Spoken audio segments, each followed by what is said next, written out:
still love me. Don't be shy.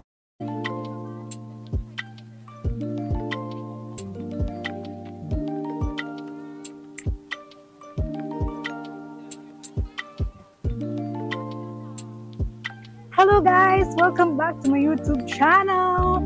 For today's video ay pupunta tayo sa park. Kasi kahapon nagdala-gala ako, nag-shopping galore, ganyan. Tapos nung nasa subway ako, meron na akong nakitang pink field malapit dito sa amin. So one stop away lang siya mula dun sa bahay namin. So sabi ko bukas pupuntahan ko to agad-agad, ganon. So malapit na ako, patawid na ako papunta dun sa park. So, papakita ko sa inyo kung gaano yung kaganda.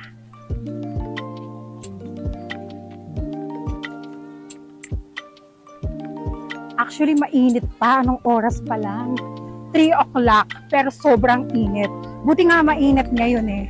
Kahit papano, wala masyadong tao ngayong pagpunta ko. Yan! Dito na tayo sa park. So, hahanapin ko ngayon yung pink field. Medyo malawak tong park eh. Ayan, tingin-tingin na lang muna tayo dyan.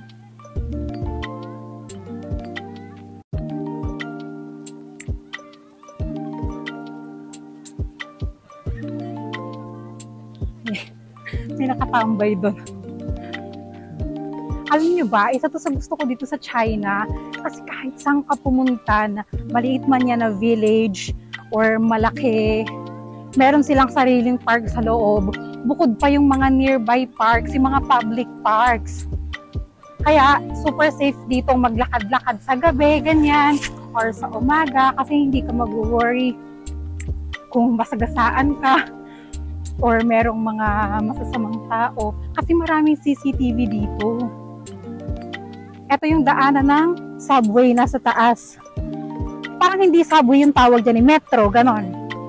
Basta something like that. Ayan. So, dito ako kahapon, sabi ko, James, bakit ngayon ko lang nakita yun?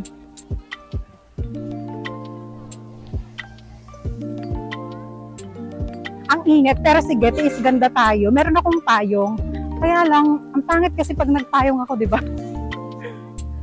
Kaya tiis ganda muna tayo. Ngayon na lang ulit ako nainitan ng ganito.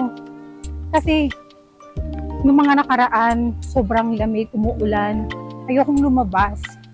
Kaya ngayon na medyo mainit, so lalabas tayo, ganon. Kita nyo ba kung gaano kaganda ang paligid? Mag 360 tayo isa. Tadam! Ayan yung station.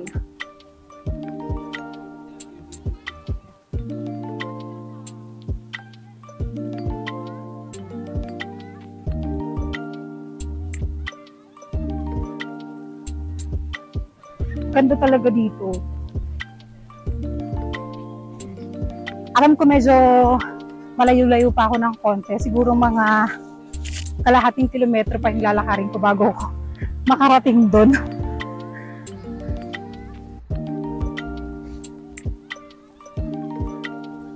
Update ko na lang kayo pag nakarating na tayo. Hello guys! Andito na tayo! Ipapakita ko sa inyo. Seryoso. Ayan. Para lang siyang mga damo, guys. Pero ang ganda niya from above dito sa daanan ng metro. So, ayan. Mag-aura-aura tayo dito. Ayan, guys. Ang ganda. Ganda ko dito. May mga tao. Pero konti lang naman. So, I'm not bothered. Seryoso. Ayan. May train.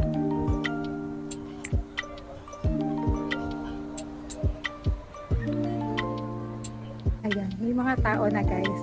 Meron dito dalawang medyo thunders. Itong nakapula, nagpapalipad ng drone. Yung isa naman, nagpo-photoshoot. Gusto kong alokin na pre-photoshoot siya rin. Pero nahihiya ako. Binati nila ako kanina ng magandang tanghali, magandang hapon, ganyan. Tingnan nyo naman.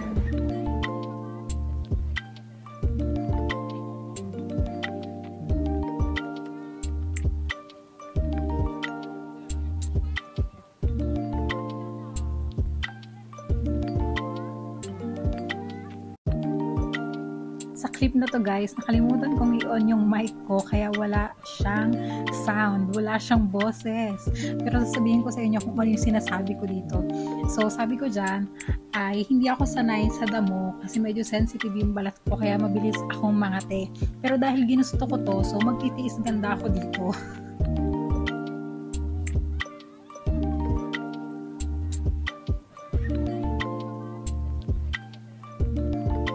Sa part na to, nagkatinginan ulit kami nung matanda na bumati sa akin ng magandang hapon kanina.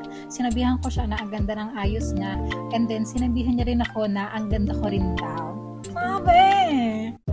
Dito naman ay naglalakad na ako papunta dun sa may lake. So, meron ditong mga nangingisda, mga namimingwet ng isda, ganyan. Kahit matanda, kahit medyo bata pa, mostly mga lalaki yung pumupunta dito para mangisda. So, dun ako pupunta ngayon. Sobrang ganda ng paligid dito. At saka isa pa, merong mga bench at saka shed na pwedeng pagpahingahan kapag napagod ka na sa paglakad-lakad mo or sa pag-exercise o kaya naman umuulan nung time na pumunta ka dito, pwede ka dyang magpahinga. Tingnan nyo naman yung view. Sobrang ganda talaga as in.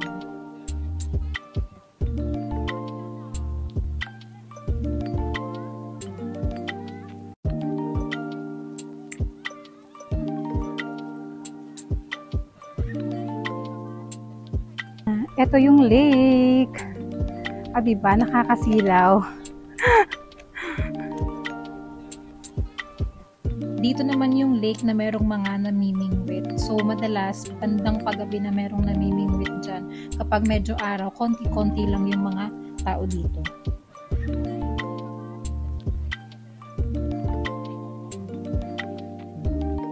Maglakad-lakad tayo. Total, dito na rin naman tayo. Although, ang pakay ko lang naman talaga ay yung pink na mga damo. Ang ganda kasi dito, first time kong pumunta dito sa park na to kasi yung pinupuntahan ko is yung kabilang park at saka yung mga malalayong park. Pero itong park na to, hindi ko pa talaga siya napuntahan or nalakaran. Pero in fairness, kapag nakikita ko kasi siya kapag nasa subway ako or nasa metro ako, gandang-ganda talaga ako. Kaya sabi ko, gusto kong pumunta doon. Hindi naman kami nakakadaan ng asawa ko minsan kapag naka-e-bike kami. Yan. Kaya, ngayon, dahil wala naman akong ginagawa sa buhay ko, kaya lumabas ako.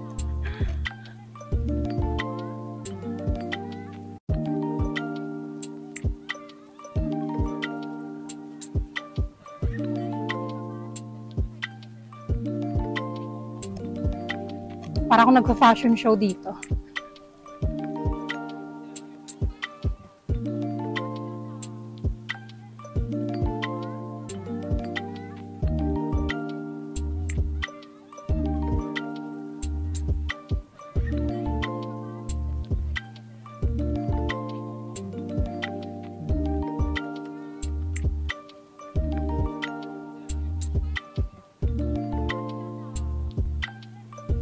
Safe ditong maglakad paggabi guys. Kasi kung nakikita nyo itong mga poste na to, mga ilaw yan.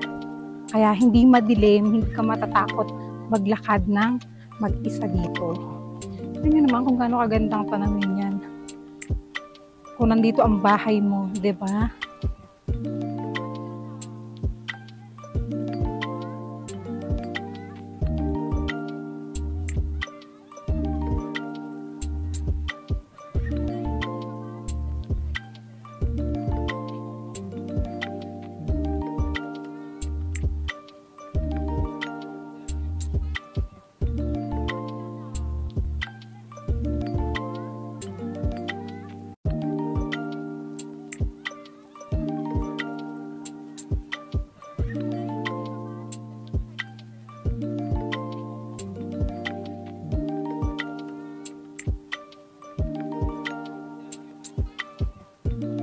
So, ayan guys, medyo makulimlim na and feeling ko hindi na maganda yung lighting kapag nag-picture-picture. So, maya-maya ay uuwi na din ako.